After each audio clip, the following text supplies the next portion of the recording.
Madame, monsieur, bonjour. Il est midi sur Canal Algérie. Merci de nous rejoindre et bienvenue dans votre journal à la une de ce vendredi 29 septembre.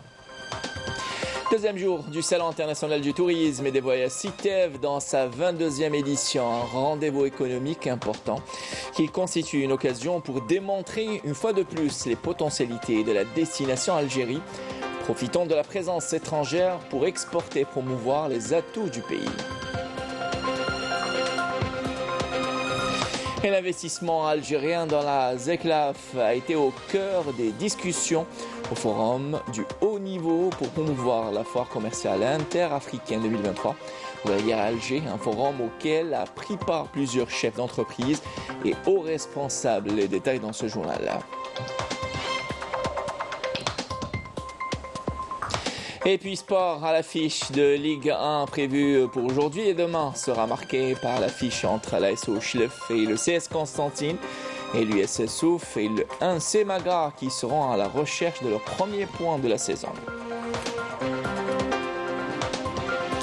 Voilà pour les titres, bienvenue à vous tous. Tout d'abord et de retour après une longue absence de 3 longues années.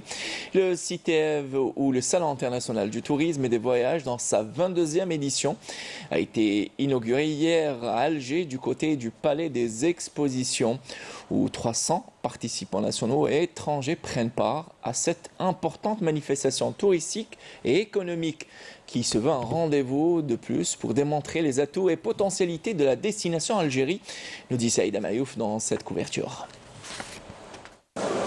Le Salon international du tourisme et des voyages CITEV dans sa 22e édition se veut une véritable vitrine du produit touristique dans toute sa diversité et ce à travers une participation de 300 partenaires nationaux et une trentaine d'étrangers.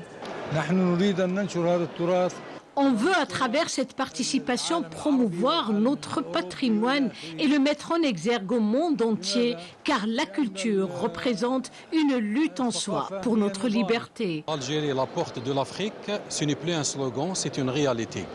Pas moins de 9 lignes reliant Alger à différentes capitales africaines ont été ouvertes récemment. La 10e ligne va être ouverte le 12 octobre prochain, qui va relier Alger à Douala en aller-retour. Donc l'objectif de ces lignes ouvertes récemment, c'est de rendre l'aéroport d'Alger un hub, une zone de transit. Le tourisme médical, on est sur un centre de rééducation physique et fonctionnelle dont les équipements, on les a importés, on est en train de les installer. Inch'Allah, le janvier-février, on va lancer le centre de rééducation. L'objectif, c'est quant à l'ouverture, on peut assurer la prise en charge de 25% de nos malades que la CNAS envoie à l'étranger ou des Algériens qui partent à l'étranger se soigner. Asseoir une véritable industrie du tourisme et promouvoir la destination Algérie, un défi de taille que tiennent à relever les professionnels du secteur grâce notamment à la diversification du produit touristique. Nous avons enregistré la qualité de la participation. Nous avons enregistré aussi cet intérêt particulier des étrangers pour venir découvrir d'abord la destination Algérie et par la suite donc voir les moyens et les opportunités d'échange, donc de partenariat et pourquoi pas des contrats de travail avec leur homologue algérien. À la primauté de cette année, nous avons organisé un tour opérateur en direction des opérateurs étrangers, notamment des agences de voyage, pour leur permettre effectivement de découvrir et de visiter tout ce qui est disons, trésor du sud algérien, notamment la route des oasis et disons la route d'Irsour. 4 jours durant, ce rendez-vous incontournable du secteur du tourisme constituera un espace privilégié pour des échanges de points de vue et des conclusions de partenariats fructueux, boostant ainsi principalement le tourisme saharien la veille de son lancement.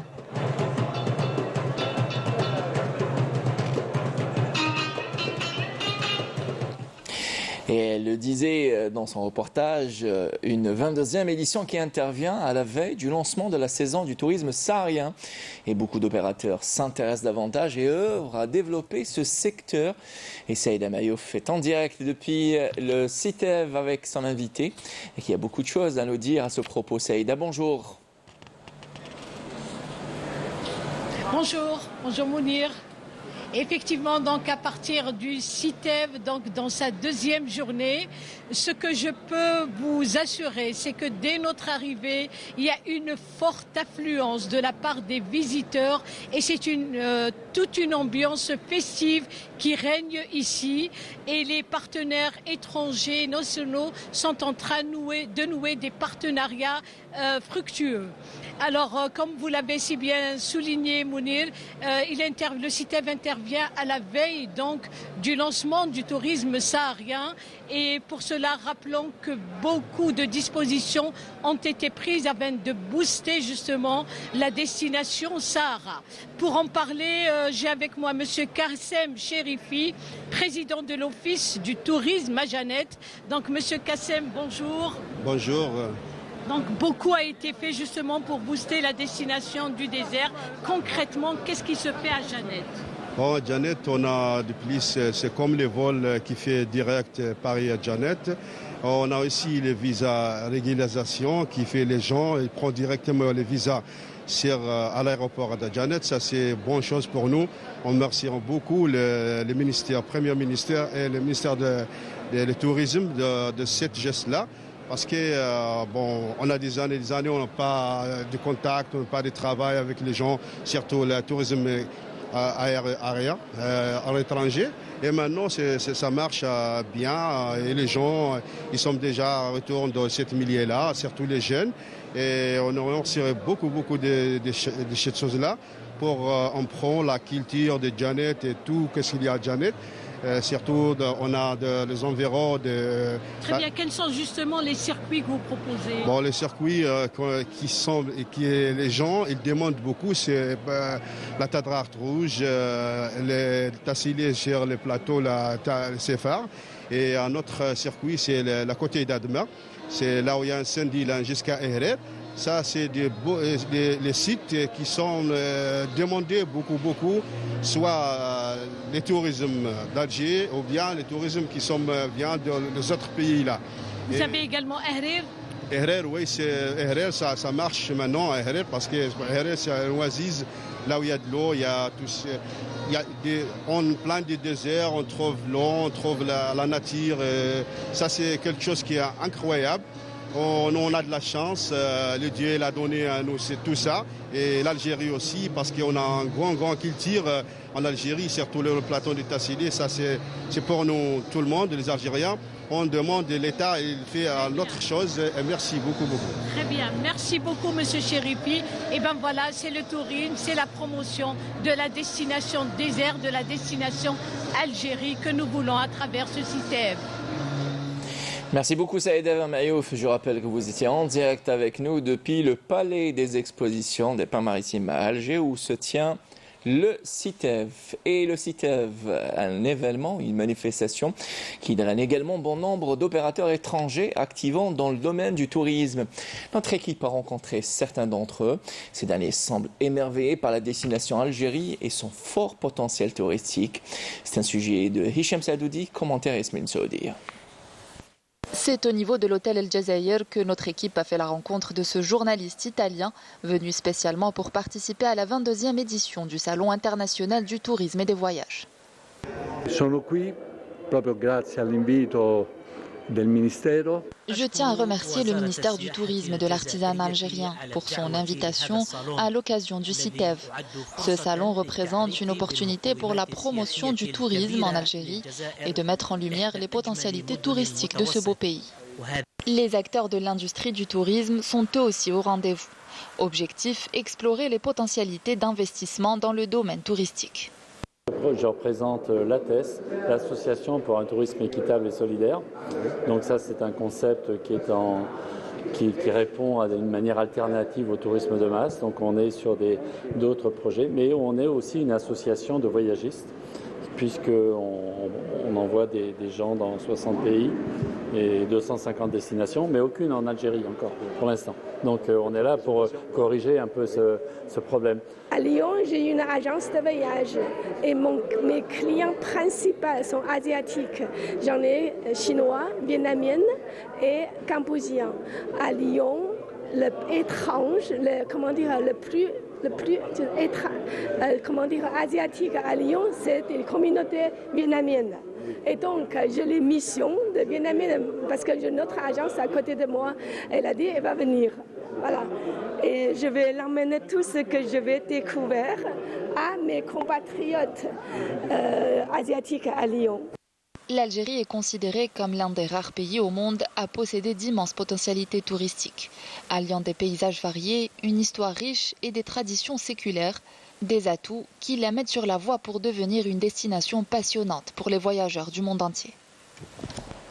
Et l'une des destinations touristiques prisées par les touristes étrangers et nationaux, l'antique Ipan ou Annaba, une ville qui séduit de plus en plus par la beauté de ses côtes, de ses montagnes, mais également par la richesse et la diversité de sa culture et son patrimoine, nous dit Saïd Amayouf dans ce reportage.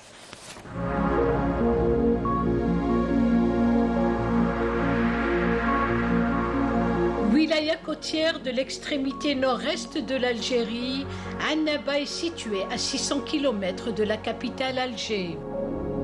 La Coquette se distingue par une position géostratégique, des potentialités naturelles à perte de vue, diverses infrastructures et une histoire riche et bien ancrée, outre un artisanat authentique et des espaces de loisirs et de divertissement en constante progression, autant d'atouts à même de hisser l'ancienne Bouna au rang de pôle touristique par excellence. D'un potentiel touristique exceptionnel, base solide d'un essor du tourisme balnéaire, notamment grâce aux nombreuses plages féeriques, telles Sidi Akasha à Chetaïbi, Djnan El Bey à Seraïdi, Ain Achir à Annaba, ainsi qu'une des plus belles baies au monde, en l'occurrence la baie de Chetaïbi.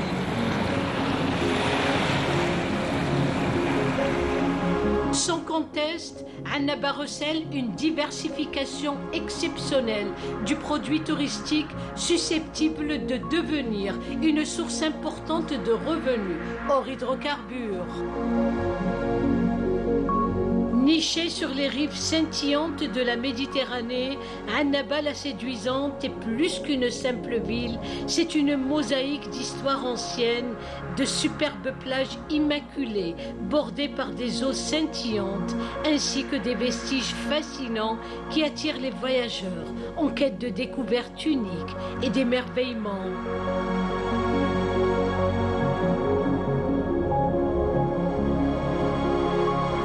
La ville des Jujubes offre un voyage à travers le temps et la culture, une invitation à explorer ses multiples facettes et à découvrir ses innombrables trésors, faisant de l'antique Ipan une destination de choix. Et par ailleurs, dans le reste de l'actualité, la SLECAF ou la zone de libre-échange africaine, notre pays, est dans l'optique de développer son activité économique, vise à amplifier notamment ses investissements dans cette zone. L'investissement algérien dans la SLECAF a été au cœur de plusieurs points abordés au forum du haut niveau pour promouvoir la foire commerciale interafricaine 2023. Un forum auquel a pris part plusieurs chefs d'entreprise et hauts responsables. Couverture Insaf Boukhelfa, commentaire Ismaël Saoudi. Après avoir engagé plusieurs réformes économiques, l'Algérie demeure pleinement convaincue de la nécessité de soutenir les politiques de diversification économique dans les pays africains. Lors de l'ouverture de la tournée de promotion de haut niveau en Algérie de la foire commerciale intra-africaine, prévue en novembre prochain, les participants ont mis l'accent sur la nécessité de promouvoir les capacités économiques du pays en participant à cette manifestation économique d'envergure. Plusieurs facilitations financières sont octroyées aux opérateurs économiques, ce qui permettrait de booster le volume d'exportation vers les autres pays africains.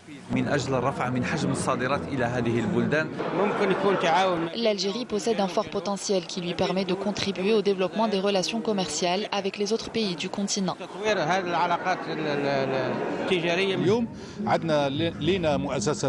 Nous comptons parmi nous aujourd'hui de grandes entreprises qui ont besoin d'accompagnement pour pouvoir s'imposer au niveau des marchés africains.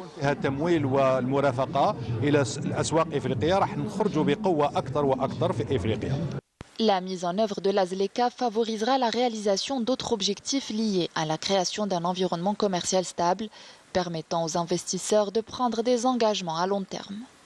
Exportateurs algériens, c'est une aubaine pour les investisseurs algériens. Ils pourront promouvoir leurs produits. Il ne faut pas oublier que l'Algérie possède la mine de fer de Garage-Billet, mais aussi 120 millions de mètres cubes de céramique répondant aux normes internationales. Du 9 au 15 novembre, le Caire accueillera la 3e édition de l'IATF. Avec la participation de plus de 1600 exposants issus de 75 pays, plus de 35 000 visiteurs sont attendus. Une occasion pour les échanges entre les investisseurs et la jeunesse de la région africaine dans tous les domaines.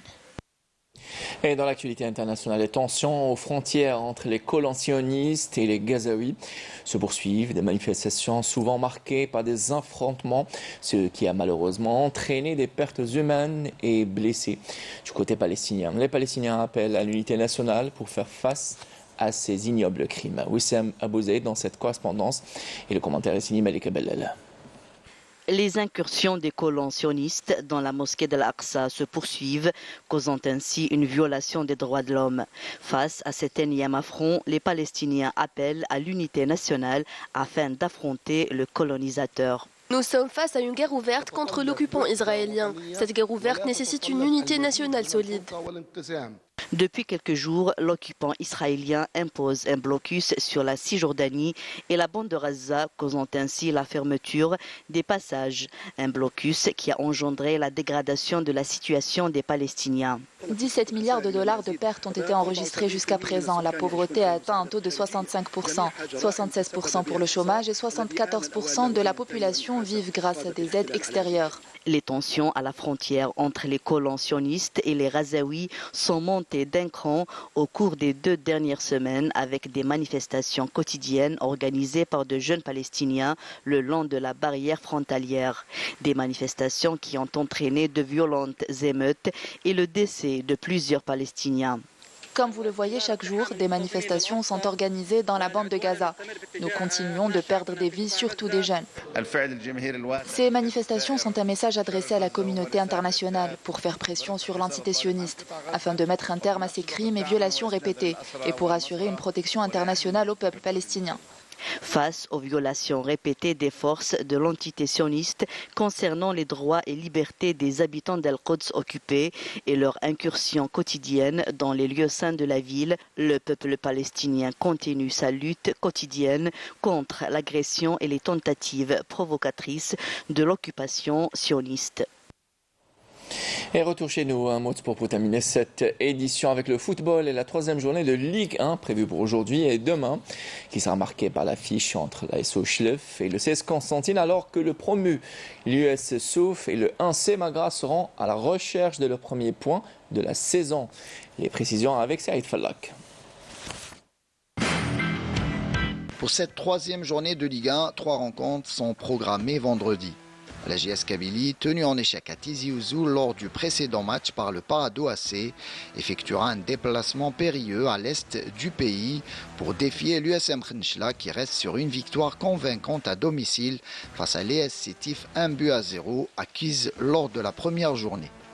Les Canaries seront certainement mis à rude épreuve face à une belle équipe de l'USMK qui demeure très difficile à manier chez elle et devant ses supporters. De son côté, l'US Souf évoluera pour la première fois de son histoire à domicile en Ligue 1 en accueillant le MC Oran. Un match où le faux pas est interdit pour les deux équipes. Le NC Magra, qui n'a pas encore engrangé de points cette saison, recevra l'US Biskra avec la ferme intention de gagner et éviter ainsi un 3e revers consécutif. Les Biskris, quant à eux, tenteront de confirmer leur dernier succès acquis face à l'US Souf. Samedi, le Mouloudia d'Alger est appelé à réagir devant le MC Al-Bayed après la défaite concédée devant le CSC. Le MCA qui sera privé des services de Mohamed Ben Khammassa et Tahar Fethallah, suspendu pour contestation de décision, et de son attaquant Sofiane Bayazid blessé, retrouvera son public à l'occasion de ce match après avoir évolué lors des 2 premières journées à huis clos. Pour sa part, le MC Al-Bayed jouera un 2e match de suite à l'extérieur après sa défaite à Sétif lors de la précédente journée. À Béchar, la JS Saoura partira largement favorite devant son public face à l'ES Benaïknoun qui n'arrive toujours pas à amorcer son départ pour sa première saison parmi l'élite. Enfin, l'AS Sochlef accueillera le CS Constantine, un match alléchant qui devrait nous gratifier de beaucoup de buts au vu du jeu ouvert proposé par les deux équipes en ce début de saison. Les Chilifiens voudront maintenir leur invincibilité, mais devront faire attention à cette équipe constantinoise, libérée désormais après son succès devant le MCA. Les matchs Parado AC, CRB Luisded et S Sétif USM Alger sont reportés à une date ultérieure en raison de la participation du CRB et de l'USMA aux compétitions africaines interclubs. Voilà qui termine cette édition réalisée par Mohamed Abdelhaq Barached. L'information revient ce soir sur Canal Algérie à 19h. Tout de suite les nouvelles du ciel de Mélamed. J'aurai le plaisir de vous retrouver demain pour l'édition de midi. Bon appétit si vous êtes à table. Au revoir.